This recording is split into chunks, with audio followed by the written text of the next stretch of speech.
معزز سامعین گرامی، ہم اپنی حاجات کو دعا کی صورت میں اپنے رب کے حضور میں پیش کرتے ہیں، لیکن بعض اوقات وہ دعا قبول نہیں ہوتی۔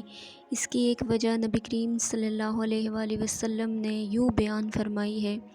حضرت ابو ہریرہ بیان کرتے ہیں، رسول اللہ نے فرمایا، بندہ جب تک کسی گناہ یا قطع رحمی کے بارے میں دعا نہ کرے، اس کی دعا قبول ہوتی ہے، بے شرط یہ کہ وہ جلد بازی نہ کرے۔ عرض کیا گیا، اللہ کے رسول، جلد بازی سے کیا مراد ہے؟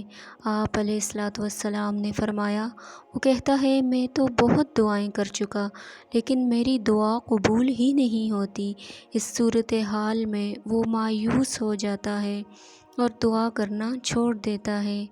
ایک اور حدیث میں حضرت ابو ہریرہ بیان کرتے ہیں کہ رسول اللہ صلی اللہ علیہ وآلہ وسلم نے فرمایا، جب تم میں سے کوئی دعا کرے تو یوں نہ کہے کہ اللہ اگر تو چاہے تو مجھے بخش دے، اگر تو چاہے تو مجھ پر رحم فرما، اگر تو چاہے تو مجھے رزق عطا فرما، بلکہ اسے چاہیے کہ وہ پورے عزم کے ساتھ دعا کرے، کیونکہ وہ جیسے چاہے کرتا ہے، اسے کوئی بھی مجبور کرنے والا نہیں۔